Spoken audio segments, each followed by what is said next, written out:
Kira engineer tidak bisa menyelamatkan nasabah perbankan. Yang bisa adalah kita semua harus saling mengedukasi. Ya, karena AI itu seperti pisau. Untuk seorang koki jadi masakan yang enak. Tapi untuk seorang begal jadi senjata yang mematikan bagi korbannya. Jadi AI sendiri itu sebenarnya netral. Mau dipakai untuk kebaikan di dunia perbankan sudah disebutkan tadi 4 layanan ya. Tapi untuk kejahatan, bisa 1001 macam. Mulai dari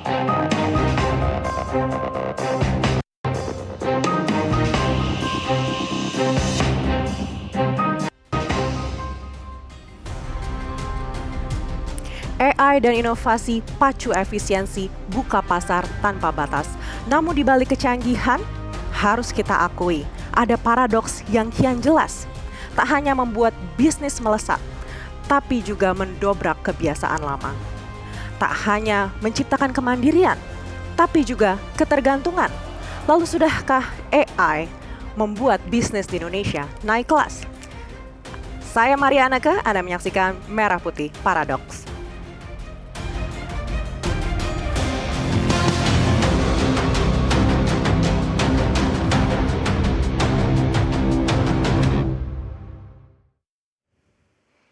AI dan inovasi teknologi dibutuhkan hampir di semua sektor ekonomi yang ada di Indonesia. Dan kita akan membahas dengan beberapa narasumber yang sangat prominent di sektor masing-masing. Yang pertama ada Bapak Erwin Tenggono, praktisi industri kesehatan. Pak Erwin, selamat datang. Selamat malam. Dan juga ada Bapak David Chandrawan, praktisi dari Perbankan Nasional. Pak David, apa kabar? Baik, Mbak Neke, alhamdulillah. Baik, berikutnya juga ada Bapak Mahendra Kadatu, Innovation Designer. Artinya ini dari sektor teknologi. Apa kabar Pak Mahendra? baik, selamat malam Mbak Maria.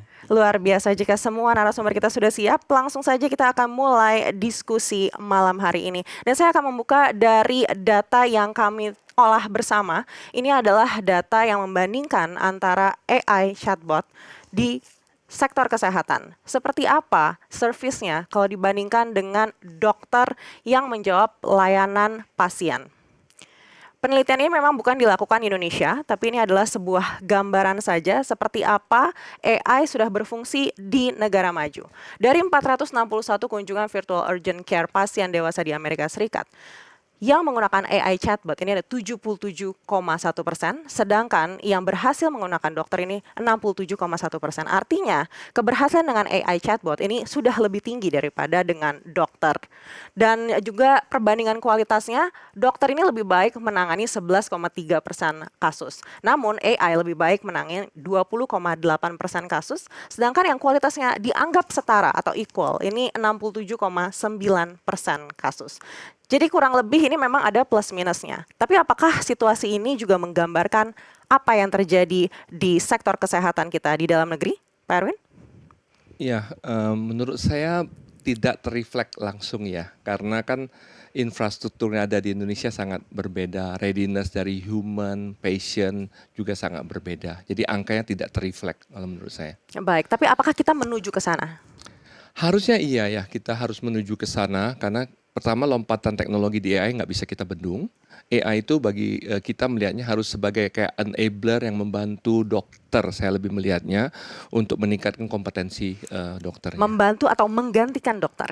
I don't think menggantikan ya, lebih tepat membantukan. Karena pada saat kita bicara dokter as a human being, ada faktor empathy, ada faktor kayak urgency, critical judgment-nya, dan lain-lain. Itu menurut saya nggak bisa digantikan AI. Apakah AI tidak bisa belajar soal empathy? Bisa, tapi banyak hal pengalaman yang dimiliki seorang dokter, ketenangan, emosional, let's say tatapan mata, reaksi dari pasien, I think itu menjadi satu kesatuan ya pada saat dokter diagnose satu penyakit. Kan tidak hanya simptom, tapi kan simptom keseluruhan dari profil pasien juga. I don't think it will easily replaced by the AI. Tapi saya lebih melihat, mungkin pertanyaan aja kalau dokter yang memakai AI dengan dokter yang tidak memakai AI, saya percaya dokter yang memakai AI akan mempunyai kemampuan judgement, kemampuan peneliti, melakukan pemeriksaan akan lebih baik dan lebih ampuh. Baik, kondisi saat ini apakah dokter di Indonesia ini juga sudah banyak yang menggunakan AI juga untuk membantu diagnosanya? Secara statistik, saya belum pernah lihat, Tapi saya percaya secara simultan mungkin mereka banyak pakai, khususnya dokter-dokter yang muda gitu ya. Dokter-dokter yang muda. Tapi pertanyaannya banyak faktor menurut saya. Dokter itu kan dilatih untuk comply, ada tata kelola, good corporate governance-nya ya, dan waktu mereka pendidikan di sekolah itu sangat mempengaruhi cara mereka berpikir. Nah, pada saat AI masuk di lompatan ini, mereka waktu selama pendidikan menurut saya belum teredukasi bagaimana melakukan misalnya tata governance yang baik, bagaimana melakukan kayak semacam pertanggungjawaban etik isunya dalam melihat aspek AI, memvalidasinya. Jadi pada saat mereka pakai faktor-faktor itu menurut saya belum ada tata kelolanya kalau di Indonesia. Baik, saat ini kan kalau kita lihat sudah semakin banyak juga aplikasi medical yang ada di Indonesia Yes. begitu. Lalu bagaimana implementasi AI di dalam aplikasi-aplikasi tersebut saat ini menurut Bapak? Ya, pada saat kita bicara aplikasi kan sangat banyak ya. Let's say kita bilang telemedicine gitu ya. Telemedicine menurut saya tanpa telemedicine pun kayak kita sekarang tahu banyak di chatbot, pasien cenderung akan bertanya dulu kepada chatbot. Kalau saya sakit ini seperti apa? Bahkan beberapa pasien mungkin mengupload data labnya ke chatbot untuk bertanya gitu ya. Nah, sehingga pada saat implementasinya secara holistik menurut saya banyak yang belum melakukan. Banyak perusahaan Indonesia belum melakukan atau perusahaan-perusahaan. Tapi mereka mencoba partially untuk melakukan implementasi itu. Baik, apakah sudah bisa dikatakan saat ini pasien-pasien di Indonesia juga sudah ketergantungan dengan AI?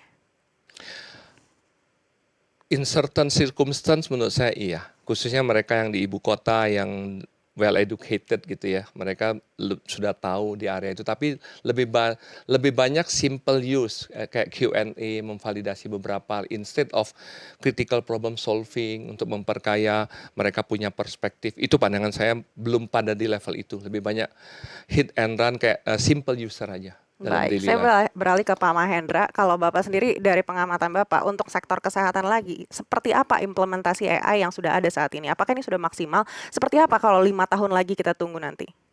Baik, memang pemakaian AI di industri kesehatan itu di Indonesia belum terlalu advance ya. Bahkan saya lihat masih hanya memakai untuk tanya jawab, bahkan seorang medical experts juga. Tapi saya pernah saya sampaikan juga beberapa kali saya diundang di NVIDIA di Santa Clara. Mereka punya program yang namanya Global AI for Health. Nah, AI yang dipakai di sana memang unik. Itu untuk mendampingi para spesialis, khususnya radiolog atau radiologis. Karena disitulah banyak hal-hal yang mungkin karena kecapean seorang spesialis radiologi ya, itu bisa saja miss beberapa marker gitu ya. Nah, disitulah AI sangat bermanfaat untuk cek. Tapi kalau untuk yang hal-hal umum, betul tadi, tampaknya orang lebih butuh bukan soal specific knowledge ya, pasien itu lebih butuh sentuhan tangan dokter ya. Jadi belum sampai ke AI-nya bahwa digitalisasi sudah. Tapi AI-nya tampaknya belum, tapi di urban area pasti sudah. Baik, tapi Iya. artinya kalau memang dalam pertemuan Bapak ini sudah melihat ada teknologi tersebut, kita Ya. mungkin akan menuju ke sana. Cepat atau lambat untuk bidang-bidang kesehatan yang spesialis harus ke sana. Kalau orang-orang yang pergi ke dokter umum misalnya ya, dokter umum itu relatif penyakit-penyakit yang sebenarnya mereka sudah tahu hanya untuk konfirmasi, oh saya kena flu, oh saya kena cacar gitu ya. Tapi untuk hal yang sangat spesifik, orang-orang urban itu sudah mulai well educated.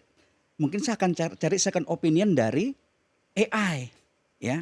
Apalagi ada AI yang dilatih khusus untuk bidang kesehatan misalnya. Tapi ini juga bukan jawaban umum dalam arti setiap orang urban pasti akan begitu. Hanya orang-orang tertentu yang merasa saya perlu second opinion dari AI. Itu kan tadi untuk dokter spesialis. Bagaimana dengan mesin-mesinnya sendiri? Apakah mesin-mesin ini juga sudah terlatih dengan menggunakan AI sehingga nantinya tidak memerlukan tenaga perawat lagi misalnya? Suatu saat itu masih utopian dystopian style ya. Cerita itu kayaknya masa depan. Tapi kalau kita melihat AI untuk mesinnya itu bisa menggantikan dokter-dokter, saya belum melihat itu. Ya, dia menjadi seperti asisten, teman bicaranya para dokter. Mesin yang dilatih pun sangat Amerika sekali atau sangat Eropa sekali. Penyakit-penyakit yang non tropikal masih terbatas untuk penyakit malaria misalnya ya, atau penyakit-penyakit yang terdampak bagi orang-orang di equatorial area. Seperti apa kondisi kita saat ini dibandingkan dengan di negara-negara maju? Apakah kita tertinggal? Iya, saya sampaikan tampaknya kita memang tertinggal. Sejauh apa kita tertinggal? Wah, kalau ini sangat subjektif ya. Kita mungkin tertinggal dibandingkan dengan negara Asia yang lain saja ya, kita mungkin tertinggal 5-10 tahun. Ya, kita masih tahap mengadopsi yang tersedia, bukan mencari yang belum tersedia untuk kita adopsi. Apa yang membuat kita tertinggal? Mungkin biaya ya, mungkin biaya karena Investasi artinya. iya betul ya. Nggak murah juga ya Iya. mengadopsi, mungkin Pak Erwin bisa. Cara berpikir orang Indonesia mostly masih melihat AI itu kayak a tools. Padahal pada saat kalau kita bilang negara-negara lain, AI itu bukan menjadi tools, sudah menjadi kayak bagian enabler thinking. Itu belum, kita belum di level itu. Iya. Kita masih Artinya kayak dari segi investor untuk bisa investasi di bidang AI ini belum terlihat seksi, I terutama di sektor kesehatan. Nah, pada saat kita bilang investasi, investor seksi tidak seksi di bidang AI, mungkin kalau melihat artificial intelligence kita bisa lihat di West gitu ya, seksi, a lot of investor investasi itu. Tapi kalau kita berbicara dalam konteks Indonesia banyak faktor tentunya, faktor regulasi, tata kelola, let's say governance, mengenai data governance, mengenai investment policy dan lain-lain kan menjadi satu kesatuan ya. Jadi sangat sulit melihat, let's say if Indonesia ada satu perusahaan yang mau go through lewat AI dengan baik, apakah akan langsung ada attractiveness dari investor? Banyak faktor menurut saya. Banyak. Baik, dari perbankan seperti apa melihat investasi AI di sektor kesehatan di Indonesia? Kalau dari perbankan kita melihat ya, AI ini membantu dalam percepatan proses. Kalau dalam industri perbankan sendiri ya, terlepas dari industri kesehatan, bisnis perbankan sekarang sudah mulai mengarah ke digitalisasi dan salah satunya adalah penggunaan AI supaya lebih cepat, lebih murah, lebih nyaman gitu kan. Nah, cuma di perbankan ini apalagi perbankan yang konvensional gitu, biasanya pendekatannya dilakukan dengan hybrid banking di mana human touch juga ada tadi seperti Pak Erwin bilang Artinya ya. seperti apa appetite dari perbankan apabila ada investor-investor nih atau mungkin startup-startup yang mengajukan kredit untuk AI di sektor kesehatan. Apakah Betul. bank ini akan tertarik atau waduh belum dulu Jadi ini masih terlalu risky? Tadi salah satu fungsinya AI di perbankan itu mempercepat proses. Salah satunya adalah dalam analisa kredit. Jadi ada identifikasi awal dari penggunaan AI menggunakan data-data dokumen dari nasabah dimasukkan ke dalam satu aplikasi, sudah bisa diprediksi. Contoh melihatnya dari mutasi rekening.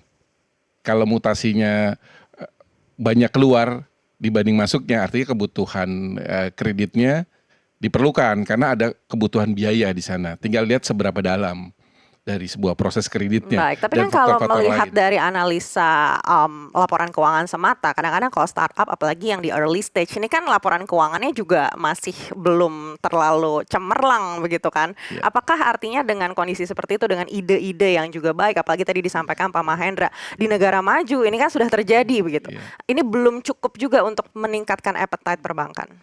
Perbankan tadi itu hanya indikasi awal. Kalau untuk kredit itu tadi ada faktor 5C-nya ya. Itu hanya satu part dari kolateral, kapital, capacity segala macam gitu ya. Di situ perlu human tadi. Human, inovasi di human yang tadi lebih ke arah bagaimana human itu melihat tadi bisnisnya UMKM gitu atau inovasi baru dari bisnis kesehatan. Kita lihat dari angle perspektif yang berbeda. Dari situ baru kita bisa menimbang dan memutuskan. Ini support. Tapi kebanyakan saat ini ya, perbankan juga melihat bisnis kesehatan sedang ongoing gitu loh, sedang bagus nih. Jadi bisnis yang memang bisa disupport. Beberapa perbankan besar malah menjaga ekosistem kesehatan, misal rumah sakitnya lah, asuransinya dan lain-lain itu dalam satu ekosistemnya mereka. Mereka pengen tahu siapa suppliernya, buyernya dan segala macam serta kebutuhannya. Nah, fungsi AI adalah memastikan ekosistem itu teranalisa dengan cepat. Artinya kembali lagi ke personalnya seperti apa nih yang meminjam seperti itu. Ada personal seperti apa yang meminjam, tapi pendekatan AI itu mempercepat proses analisanya. Yang tadi misalkan kita butuh 7 hari gitu, lebih dipercepat. Sehingga ada kepastian bagi si pengaju kredit untuk memulai bisnisnya di bank ini oke apa enggak, atau saya perlu pendanaan dari investor yang lain gitu. Baik, kebetulan kita ada datanya juga seperti apa harapan perbankan dengan adanya investasi di bidang AI untuk di sektor finansial sendiri. Kalau kita melihat dari 279 institusi finansial, ini tidak hanya perbankan ya, yang ternyata profitnya naik ini 40%. Tapi yang profitnya tetap ini masih 43%. Ada satu institusi juga yang profitnya turun. Spesifiknya tidak dikasih tahu ini apa begitu, tapi 279 ini adalah institusi finansial. Sisanya seperti apa? Sisanya tidak ada jawaban begitu ya. Artinya ini sudah menjadi sebuah gambaran juga bahwa profit naik ini sudah 40% begitu, dan ini baru di tahun 2026. Artinya di tahun-tahun ke depan ini mungkin angkanya akan lebih tinggi lagi begitu. Apakah di perbankan sendiri juga sudah melihat pemanfaatan AI ini sudah tercermin dalam profitabilitas? Tentu di perbankan kita melihat AI ini sebagai satu tools untuk membantu, tadi yang saya bilang ya, membantu kita mempercepat operasional bisnis, membantu mempercepat layanan, sentuhan layanan 24 jam itu beberapa, mungkin mostly bank itu ya sudah menggunakan layanan chatbot segala macam untuk AI-nya. Nah, terus kemudian juga membantu kita merespon banyak hal ya, dan menganalisa bisnis itu dari sana. Data-data segera keluar dalam waktu yang cepat dengan analisanya, gitu. Nah, perlunya human touch di sini adalah untuk memastikan data ini sesuai dengan perkondisi dari nasabah yang membutuhkan tadi, membutuhkan apapun, support kredit, support layanan, support finansial atau ekosistem digital pembayaran begitu. Lalu sampai akhirnya investasi AI ini bisa dikonversi menjadi profitabilitas, berapa lama waktu yang biasanya dibutuhkan oleh perbankan? Kalau di perbankan besar ya, buku 4 biasanya itu sudah dimulai sejak sebelum COVID ya. COVID sudah mulai ada indikasi transaksi perbankan menjadi digital. Jadi gini ceritanya Bu Maria. Perbankan itu mulai 2019 data dari Bank Indonesia, bank secara fisik itu malah cenderung menurun, banyak yang tutup. Tapi transaksi digitalnya eksponensial. Artinya ini baik untuk efisiensi juga ya? Betul. Jadi secara efisiensi, cost ya itu sangat berperan. Terus mengambil profit dari digitalisasi juga bisa dilakukan gitu. Dan proses-proses lainnya kayak penambahan customer, penambahan transaksi, bahkan terakhir penambahan profit ya, itu sekarang mostly lebih banyak dilakukan dengan digital banking dan di dalamnya tuh ada AI-nya gitu. Mungkin Pak Erwin mau nambahkan? Ya enggak, ya karena saya kan, kalau menurut saya gini mungkin cara melihat dari perspektif saya, pada saat kita melihat AI itu, kita tidak bisa melihat AI is only as a tool menurut saya. Pada saat kita kalau lihat AI as a tool, saya percaya pada saat kita pilih untuk investment juga akan sangat susah di-justified. Sebenarnya kenapa kita mesti adopsi AI ini semua? Kalau saya di industri kesehatan simple. Bagaimana kita bisa impact the quality of the patient at the end? Apakah dengan accuracy yang kita miliki, apakah kita bisa mensimplify proses, semua faktor itu ideanya membuat patient yang nyaman harus. Artinya sama juga dengan perbankan, bagaimana cara membuat nasabah nyaman seperti itu kan? At the end yes, whatever we do kan gunanya apa? Untuk quality life of the patients kan. Makanya saya tadi berpegang prinsip AI itu membantu dokter, dia tidak bisa berbicara itu. Saya selalu percaya dokter itu perpanjangan tangan Tuhan. Jadi enggak semua orang bisa jadi dokter. Ada faktor emosional, faktor bagaimana dia lihat keseluruhan itu, dan AI, dokter yang tidak memakai AI will be like behind in a lot of things. Karena tadi yang Pak David sampaikan, AI itu kan membaca pattern, bisa membuat prediktif. Tapi pada saat situasi tertentu dengan keterbatasan kita melihat windows di pasien, I believe human sensor tetap pengalaman itu justification-nya akan tetap lebih akurat. Baik, lalu seperti apa sebenarnya ekspektasi perbankan terhadap ROI investment di AI? Kita akan bahas usai jeda, tetaplah bersama kami di Merah Putih.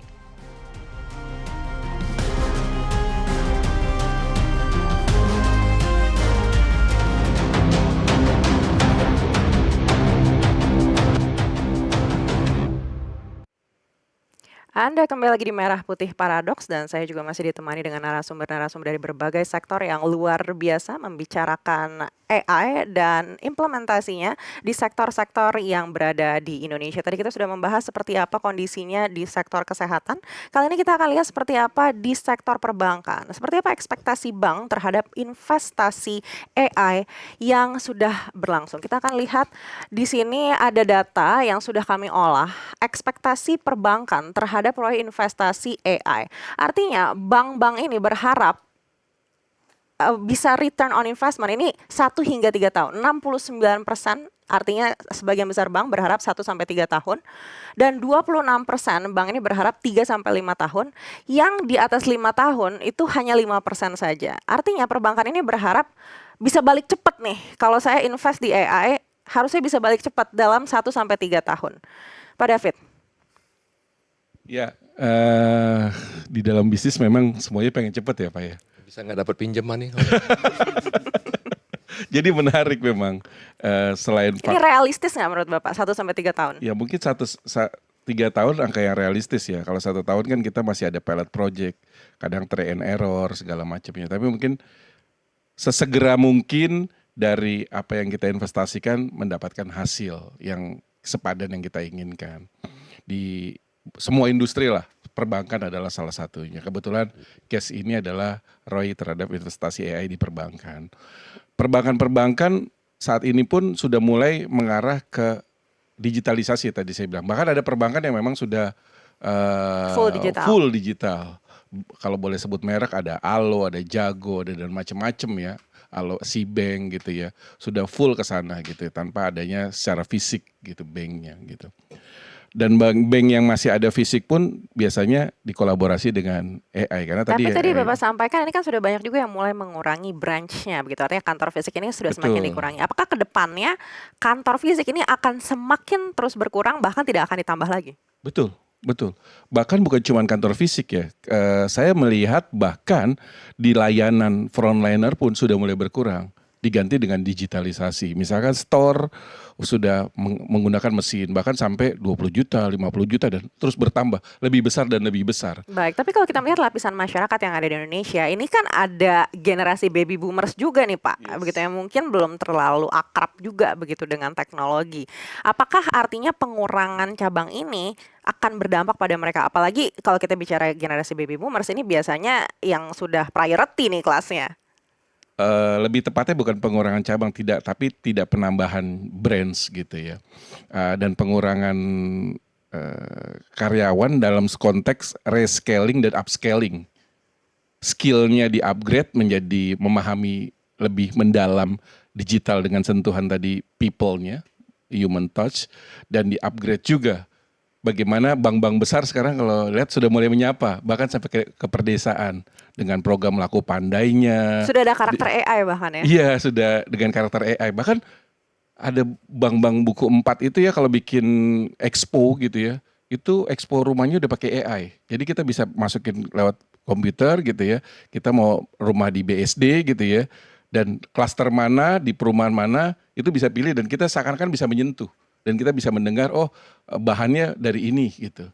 Terus harganya berapa gitu. Dan bisa berinteraksi. Kalau kita butuh chatbot, kita tinggal pilih, nanti akan ada officer yang akan Artinya membantu. secara ekosistem ini sudah berubah drastis sekali dengan adanya AI saat ini. Sudah mulai agak radikal kalau bicara transformasi. Jadi mau nggak mau, suka nggak suka tadi kayak Pak Mahe bilang, mengarah ke sana.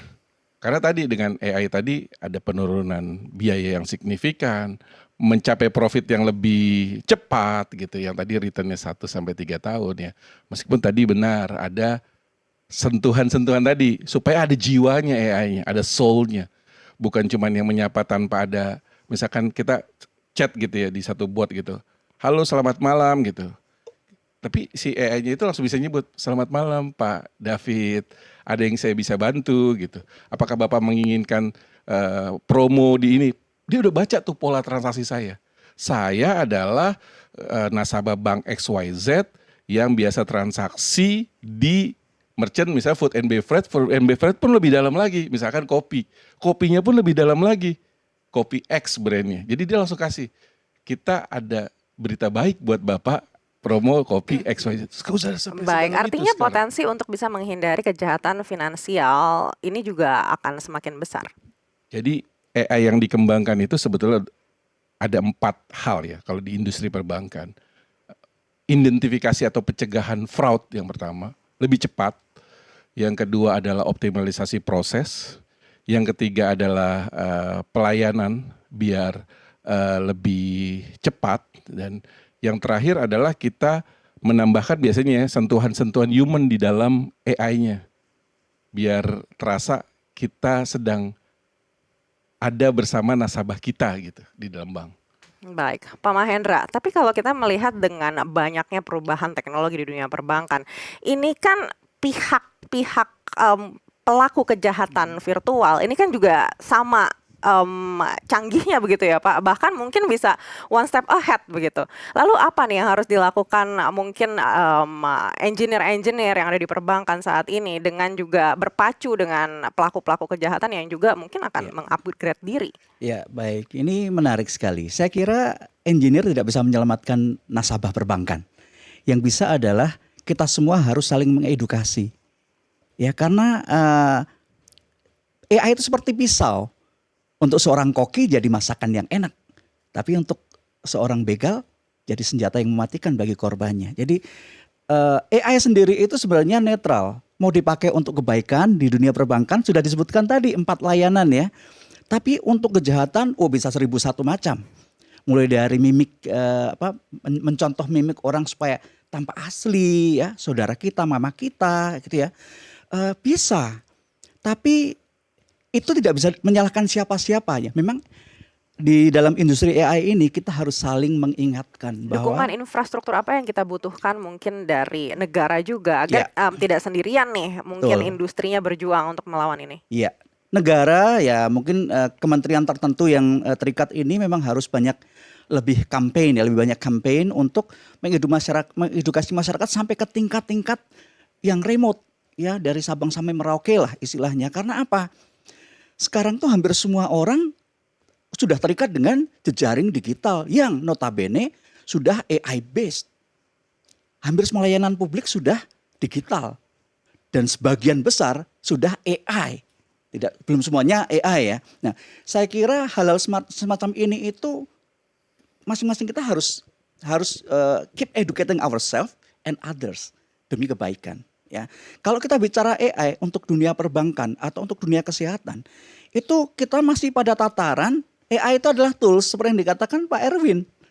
Belum sampai ke mindsetnya. Kenapa kok begitu?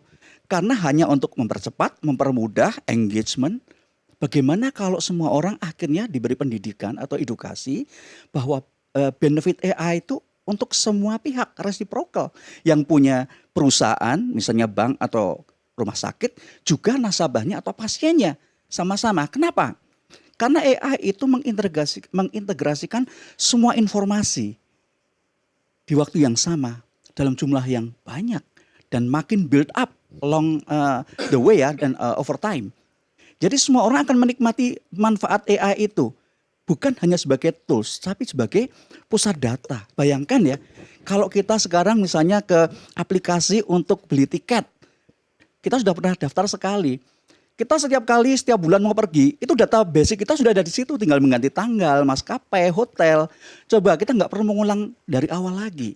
Nah, itulah fungsinya. Baik. Nah, Baik, kira-kira itu kalau seperti di itu. sektor perbankan kan ancamannya lebih ke fraud begitu ya Pak Erwin. Kalau di dunia kesehatan yang masih menjadi ancaman terbesar dengan adanya kemajuan AI itu apa? It's a tough question. Tapi saya coba nangkep logiknya gini ya. Tadi kan pada saat kita lihat AI, menurut saya kita nggak boleh lihat dari aspek teknologinya itself ya. Pada saat kita bilang menjadi ancaman gitu ya. Karena pada saat kita bicara ancaman kan ada banyak faktor yang mempengaruhi. Kalau saya bilang di Indonesia itu kita even early adopter, masih early adopter. Belum kita bicara soal data tadi, data readiness. Di industri kesehatan data menjadi sangat penting.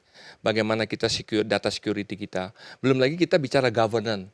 Tata kelola ini peran negara, peran pemerintah besar sekali nih dalam tata kelola governance-nya ya. Dan menurut saya faktor-faktor itu menjadi satu kesatuan ya pada saat kita bicara di industri kesehatan. Jadi nggak bisa satu sisi. Implikasinya apa kalau itu tidak menjadi satu kesatuan? Kalau tadi memakai istilah Mbak Maria menjadi satu ekosistem yang benar dikelola semua, bukan teknologi. Ya tadi AI bisa salah as a human being kalau as a technology tools karena kalau datanya tidak terstruktur dengan benar gitu ya. The way kita asking the question juga bisa salah kalau level adoption kita belum pada level yang baik. Jadi menurut saya it's related atau ada correlation each other pada saat kita melihat satu risk dari implikasinya di healthcare. Baik, kalau tadi disampaikan oleh Pak David di dunia perbankan dengan adanya AI dan teknologi ini berpotensi juga untuk menciptakan efisiensi sehingga bisa mengurangi beban dari cabang-cabang baru begitu. Yes. Artinya mungkin pertumbuhan cabang-cabang baru tidak perlu terlalu banyak. Bagaimana dengan industri kesehatan? Apakah ini artinya rumah sakit juga tidak tambah banyak? Sebenarnya ini kan agak sedikit berbeda begitu ya. Sebenarnya tidak terlalu relate juga kalau dibandingkan dengan di perbankan. The way saya lihat industri kesehatan agak berbeda gitu ya. Saya melihatnya at the end peran AI tidak bisa dilihat sebagai teknologi, tapi impact yang dia buat apa, yang dia berdampak pada industri kesehatan. Misalnya, apakah dia dapat mensimplify akses? Apakah dia dapat more affordable dalam arti tadi cost-nya bisa turun ya. Apakah ada kita bilang accuracy, diagnosnya menjadi lebih akurat dan lain-lain. At the end accountability as a doctor ada faktor etik dan governance. Nah, aspek-aspek ini menjadi satu kesatuan. Kalau saya selalu bilangnya 4A dengan 1O. 4A tadi 1O-nya apa? Outcome-nya apa? Patient-nya. Patient safety, patient efficacy itu kan semua menjadi output yang menjustifikasi ya. Makanya tadi saya ketawa waktu Pak David bilang, wah payback-nya 3 tahun return on investment-nya ya. It depends, kalau AI-nya on the maturity state sudah bisa generate revenue, quite fair kalau kita bilang 3 tahun. Tapi kalau kita baru early adoption, yang mesti ditanyakan pada saat kita invest AI itu apa yang kita mau capai? Secara realistis kalau dari pengalaman berapa? Biasanya ROI yang sangat visible itu tuh di investment AI di dunia kesehatan itu biasanya berapa tahun? Jujur saya enggak punya data secara spesifik ya. This is my personal opinion ya. 5 to 10 more fair lah menurut saya karena ada stagingnya tadi yang kita mau bangun. Membangun satu ekosistem data aja I think it takes Artinya 1 sampai 3 tahun ini tidak mungkin. Nah, untuk saya too early untuk itu. Tergantung. Maka tadi saya bilang, wah susah dapat pinjaman nih kalau diminta 3 tahun ini. Ya kurang lebih gitu Pak. Dikoreksi Pak, 5 tahun saya besok ajuin pinjaman. Tapi dari kacamata investor Pak Erwin, apakah cukup menarik untuk bisa investasi AI di sektor kesehatan saat ini? I think yes. Harus justru. Karena early adoption, simple ya kalau di Indonesia ya. Saya melihat Indonesia itu agak unik. Kalau untuk industri kesehatan ya, khususnya untuk AI. Number of population. Itu you can do a lot of things. Padahal kalau dibandingkan dengan negara-negara lain tadi Pak Mahendra sampaikan kita tuh terlambat 5 sampai 10 tahun loh Pak, Yes. tapi tetap masih cukup menarik. Iyalah. Menarik. Tinggal bagaimana semua ekosistem ini bisa bergerak. Ya. Kalau ekosistemnya cuma investor mau masuk sendiri, governance tidak mendukung, ya para pemain-pemain teknologi kesehatan juga tidak membangun ekosistem yang baik akan sangat sulit. Tapi bagi para perusahaan yang membangun ekosistem dengan baik di teknologi digital, I think will be attract a lot of investment. Baik, Pak Mahendra, tapi kenapa sih penyedia AI di dalam negeri itu relatif lebih mahal dibandingkan dengan di negara-negara tetangga kita? Ya, saya tidak punya data khusus ya mengenai angkanya, tapi saya sudah mendengar isu itu lebih mahal. Tapi mungkin yang paling logis adalah skala ekonominya. Karena penyedianya merasa bahwa yang akan membeli produk mereka itu masih terbatas. Mereka akan pasang pack angka sekian sampai sekian di level atas ketika mereka membeli atau membelanjakan sebagai capital. Ya, apalagi banyak AI model yang ada di Indonesia itu dibuat dari model yang sudah template dikembangkan di Indonesia. Jarang ada yang bikin AI apalagi untuk perbankan atau for health gitu ya, yang murni dari nol. Pasti dari open source yang ada di luar negeri. Artinya kendalanya juga karena mungkin investasinya lebih mahal kalau Lebih mahal. dari nol? Iya, kita beli lisensi aja udah pakai dolar.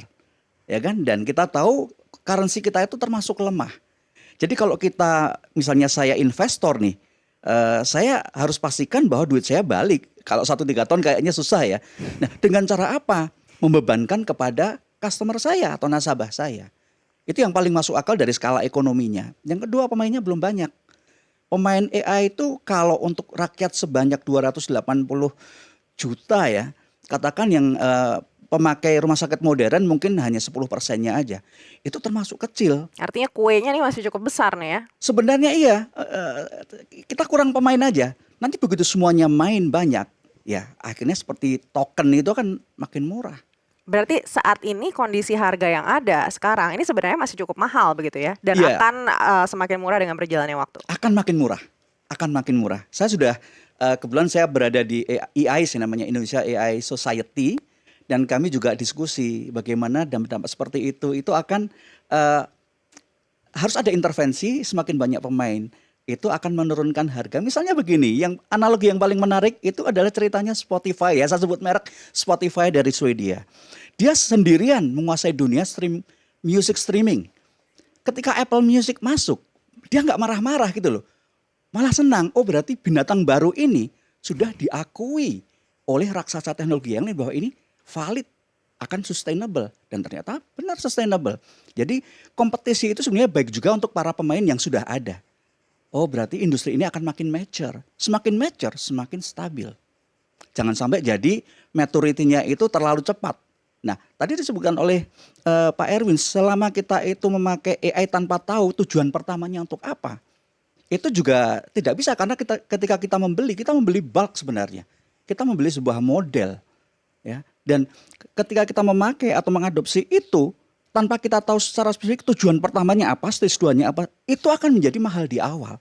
Jadi kalau kita berharap akan bisa meng-offset nilai investasi kita dalam sekian tahun yang pendek, kayaknya nggak mungkin. Artinya tujuannya dulu ini dicari, Betul. baru kita cari vendornya siapa begitu ya. Iya. Tapi sebelum akhirnya vendor-vendor ini banyak bermunculan, apakah baiknya diciptakan regulasinya dulu supaya ada payung hukum? Atau mungkin apakah bisa diciptakan harga plafon harganya begitu agar sudah bisa teratur ketika ada pemain-pemain baru yang muncul? Kalau untuk pasang plafon harga tampaknya tidak mungkin ya. Karena AI itu pasarnya premium sebenarnya. Kalau rumah sakit ya rumah sakit yang premium. Tapi kan itu saat ini Pak. Iya. Bagaimana dengan di beberapa tahun ke depannya? Apakah masih akan premium? Atau sebenarnya AI ini juga akan menjamur ke segala lapisan masyarakat? Kalau pemainnya semakin banyak, logikanya tidak perlu diregulasi. Pasar akan membentuk harganya sendiri. Kecuali monopoli.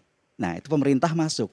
Itu kenapa undang-undang antitrust ramai di Amerika, karena monopoli gencar terjadi di sana. Jadi harus ada intervensi government gitu. Baik, kalau memang plafon harga ini mungkin relatif lebih sulit untuk ditentukan. Bagaimana dengan regulasi basicnya saja deh, payung hukumnya yang memastikan bahwa penyedia AI ini aman, customernya juga aman, data-datanya pun aman? Minim ya, saya tidak melihat itu sebagai urgensi. Lebih ke GDPR kalau di Eropa ya, data privacy. Karena data kita kan gampang bocor ya. Itu mungkin lebih penting bagi itu. Apalagi AI bisa membocorkan dirinya sendiri, ya bisa uncontrolled juga. Mungkin lebih ke regulasi bagaimana sebuah usaha atau perusahaan yang melayani pembuatan AI atau customized AI untuk kliennya itu memastikan bahwa itu safe, nggak akan loose gitu. Baik, Pak Erwin, ini kan penting juga nih kalau kita bicara di sektor kesehatan, apalagi tadi Bapak sampaikan banyak juga mungkin saat ini pasien-pasien yang mengupload data dirinya, hasil cek darahnya mungkin ke AI begitu. Kalau data ini ditemukan dengan pihak-pihak yang tidak bertanggung jawab, ini kan sangat berbahaya sekali. Tidak hanya untuk orang tersebut, tapi bisa berbahaya untuk ketahanan negara kita juga begitu. Bayangkan kalau ada orang yang membuat virus karena sudah tahu seperti apa darah dari sebagian besar masyarakat begitu, dan menyerang hanya untuk di orang-orang tertentu, ini kan berbahaya sekali buat kita. Apa yang harus dilakukan untuk mengantisipasi menuju ke sana? Menurut saya dua hal ya. Satu, readiness of kita punya people, education itu penting sekali. Bagaimana pemerintah, lembaga pendidikan memikirkan mengedukasi. Karena tanpa edukasi yang baik, nggak akan. Dan saya lihat at this moment kita punya negara belum banyak di peran itu. Kedua, membuat tata kelola. Apa yang boleh do and don't-nya. Nah, kalau di industri kesehatan sebenarnya kan pada saat Menteri Kesehatan membuat digital roadmap, itu sudah ada sebenarnya stage-stage-nya. Tapi somehow implementasinya yang quite challenging. Nah, yang mesti saya tidak terlalu tahu, yang mesti dievaluasi how to implement that. The roadmap is there. bagaimana dari step by step, dari infrastruktur disiapin, kemudian data readiness-nya, juga human readiness-nya. Human readiness itu penting karena belief system, cognitive thinking itu menjadi satu kesatuan semua. Karena kita akan menyatu berpikir dengan AI, how you enable AI, how you justified itu datanya. Orang kan, menurut saya banyak orang persepsinya sudah salah. Oh, pakai AI enggak mikir, salah. Justru pakai AI kita harus lebih pinter supaya tahu ini jawabannya benar atau salah. Kalau kita enggak tahu benar salah, wah parah. Nah, itu yang menurut saya suka disalahartikan. AI itu dipakai untuk membantu. Enggak, kita justru harus lebih punya dasar berpikir yang baik. Critical thinking kita harus lebih kuat, kurang lebih gitu. Baik, tapi sejauh apa kita menuju ke sana untuk bisa menciptakan regulasi terkait dengan ekosistem itu sendiri, terutama di sektor kesehatan?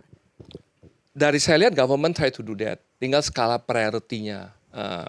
Di setiap kepemimpinan kan mereka punya priority yang berbeda. Nah, priority yang sekarang ditaruh, it seems agak berbeda dengan pemerintah sebelumnya. Nah, itu they have their own priority. Harusnya the roadmap there, tinggal pemerintah mengimplementasikan dengan baik. Dan kalau bisa melihat itu implikasinya tadi once again, impact-nya good, impact-nya improve accessibility, improve accountability of the pemeriksaan dokter segala. I think nggak ada reason ya government push di area itu untuk membuat industri kesehatan lebih cepat adopt AI. Baik, tadi kita sudah membicarakan seperti apa regulasi atau infrastrukturnya dari segi pemerintah. Tapi ini kan peran dari seluruh stakeholder termasuk pengguna juga, termasuk pasien juga, termasuk nasabah juga. Apa yang harus pasien dan nasabah lakukan dengan kemajuan AI ini kita akan bahas usai jeda. Tetaplah bersama kami di Merah Putih.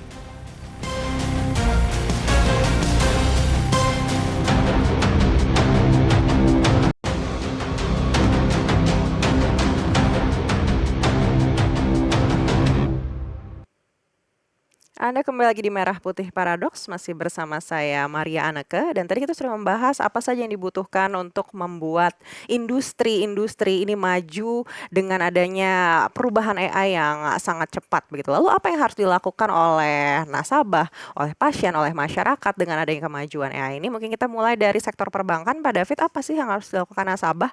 Data-data apa yang sebaiknya ini tidak di-share atau mungkin di posting atau di-upload ke vendor-vendor AI? Ya, seperti kita tahu ya, beberapa data konfidensial, terutama terkait akses finansial, itu memang tidak diperbolehkan untuk di-upload di AI.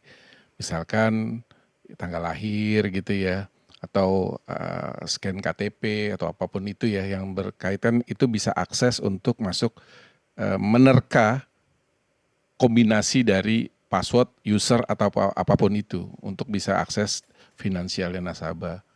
Nah, yang perlu kita lakukan adalah kalau tadi penggunaan AI secara berkala, kita juga perlu secara berkala update passwordnya kita, kombinasi antara huruf sama angka gitu yang dan pakai tanda-tanda gitu ya, misalkan pakai akeong atau hashtag atau apa untuk memastikan itu sulit untuk dipecahkan kombinasi dari passwordnya kita. Terus kemudian kita juga perbankan selalu mengedukasi do and don't-nya tadi kepada nasabah kita untuk memastikan mereka tidak tersalahgunakan akibat penggunaan teknologi AI ini sih sebetulnya. Baik, dan dari segi paradoksnya sendiri, kalau Anda melihat seperti apa ini akan berdampak juga untuk masyarakat dan juga mungkin untuk fintech-fintech yang baru atau untuk bank-bank kecil dengan adanya kemajuan AI? Kemajuan AI ini paradoksnya adalah tadi untuk finansial yang memiliki dana yang cukup gitu, itu bagus untuk growth-nya lebih cepat. Tapi yang tertatih yang perlu suntikan dana jadi challenge lah. Challenge kalau punya dana cukup kan tadi sudah dijelaskan ya, return on investment-nya itu pengennya cepat sampai 3 tahun. Karena perbankan tuh mungkin agak berbeda dengan finansial atau industri yang lain gitu. Kita ngelihat ketika kita mau menggunakan AI, tujuan kita menggunakan ini apa? Kalau kita nggak gunakan ini, dampaknya luas terhadap masyarakat apa?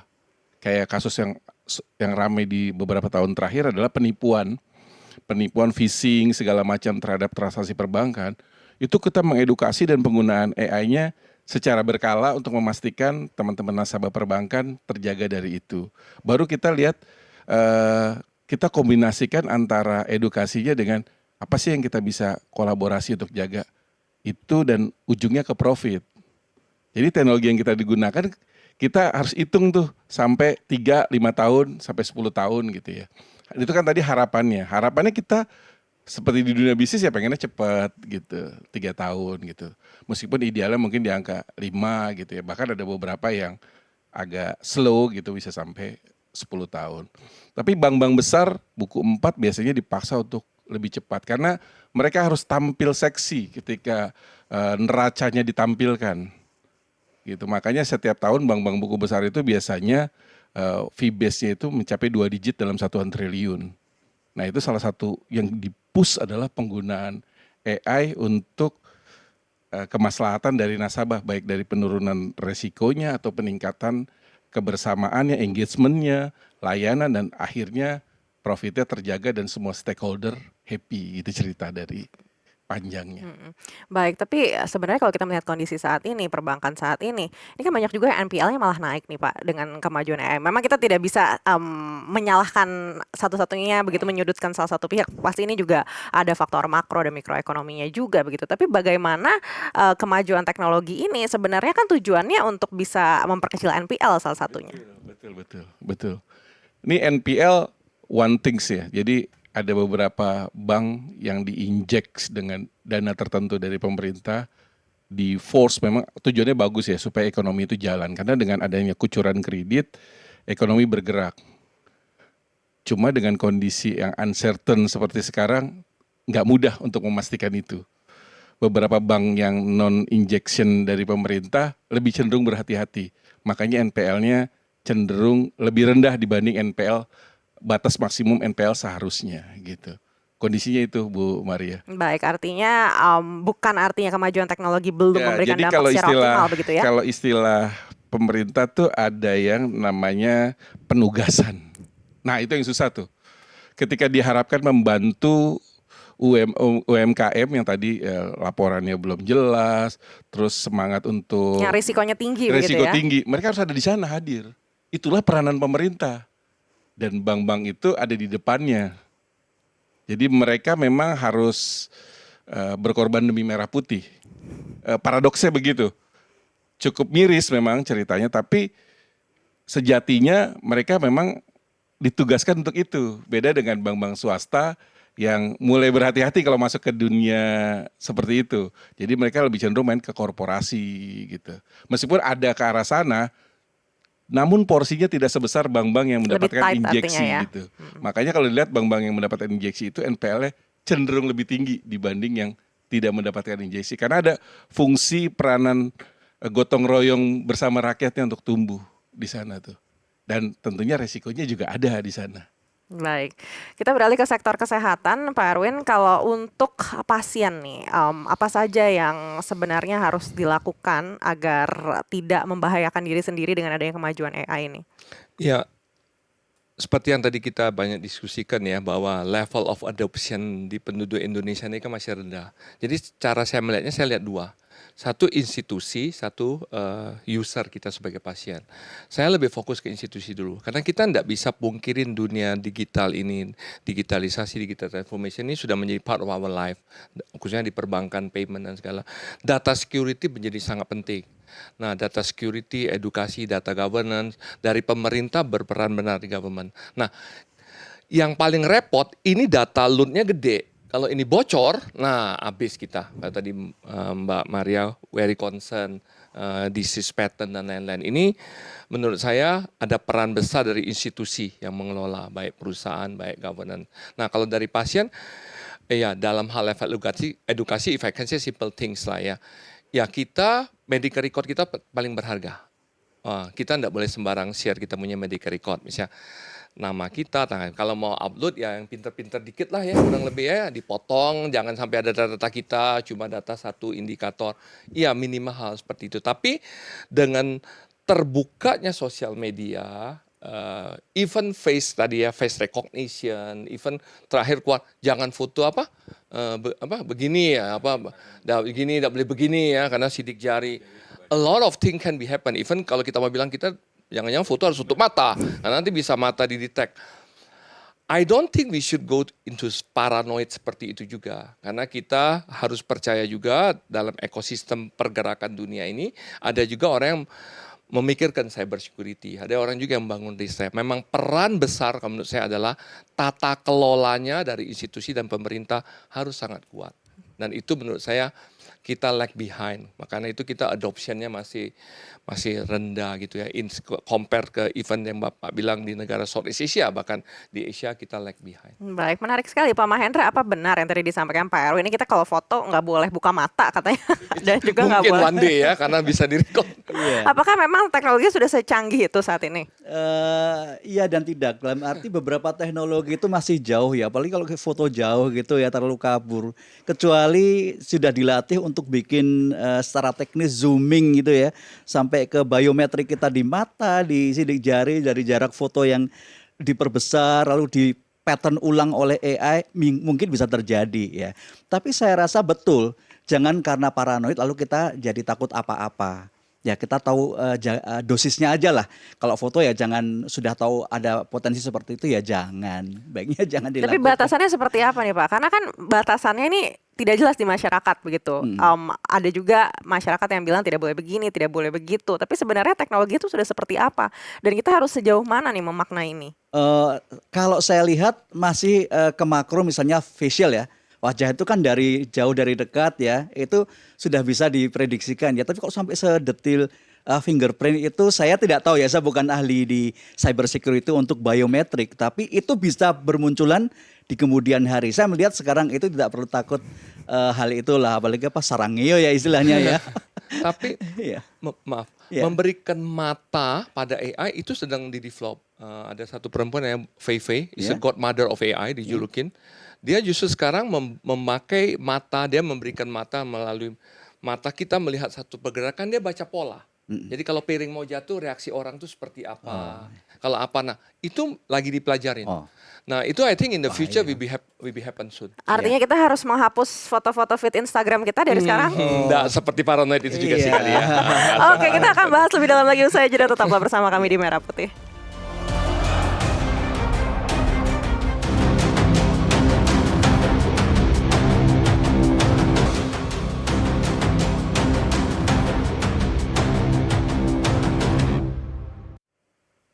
Anda kembali lagi di Merah Putih dan kami juga masih membahas terkait dengan AI dan teknologi untuk di berbagai sektor. Tadi kita sudah bahas sektor kesehatan, kali ini di sektor perbankan. Pak David, apa saja sebenarnya upaya yang sudah dilakukan perbankan juga saat ini dengan seiring kemajuan teknologi, pelaku kejahatan cyber ini juga semakin canggih begitu. Apa saja batasan-batasan yang mungkin lebih baik untuk ditinggalkan begitu oleh nasabah?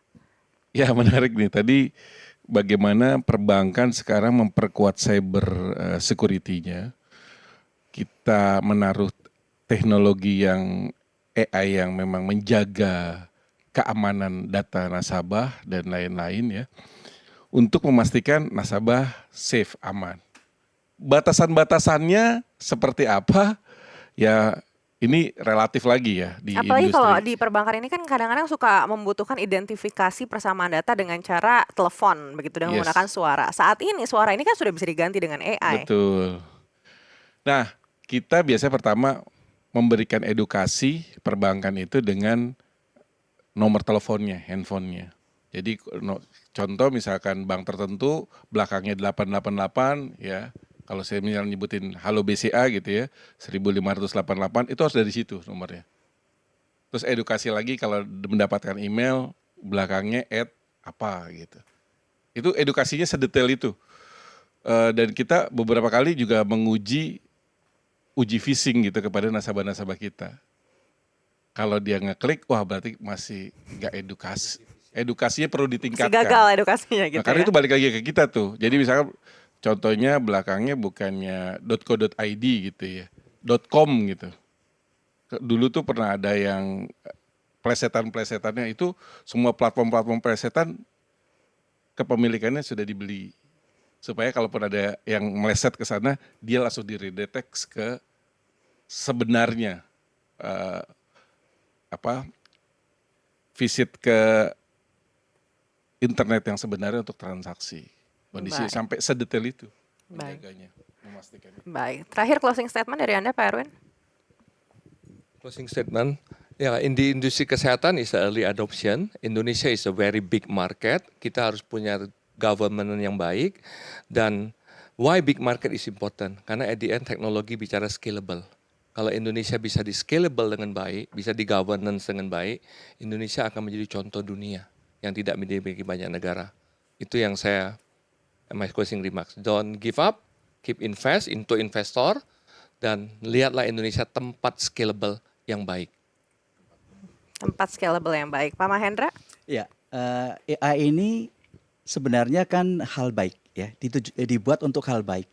Saya pikir artificial intelligence itu sama dengan kurang lebihnya artificial kognitif. Jangan sampai manusia itu memakai otaknya jadi berkurang, kognitifnya jadi nggak ada, karena semuanya diserahkan udahlah biar dikerjakan oleh AI. Kita tetap harus memakai otak kita untuk terus bertumbuh. Kenapa? Kita sekolah dari SD sampai kuliah. Itu sebenarnya tujuannya yang satu, kita belajar berpikir, learn how to think. Jangan sampai itu pun diambil oleh AI. Lalu kita menjadi not learning society. Peradaban kita mungkin akan punah di sana. Ya. Jadi saya keep control yourself as human, and that's what makes us human. Pak David? Kalau saya AI itu membantu mempermudah, mempercepat, membuat lebih ekonomis dari skala bisnis dan meningkatkan pendapatan tentunya secara korporasi. Tapi sentuhan people tadi seperti Pak Mahendra bilang, kita tidak boleh sangat mengandalkan itu dan ada sentuhan emosional supaya AI-nya ada jiwanya, rohnya. Itu harus tetap dikembangkan untuk memastikan konsumen tetap ada di ekosistem perbankan di Indonesia gitu. Baik, agar tidak beralih ke perbankan di negara tetangga begitu ya.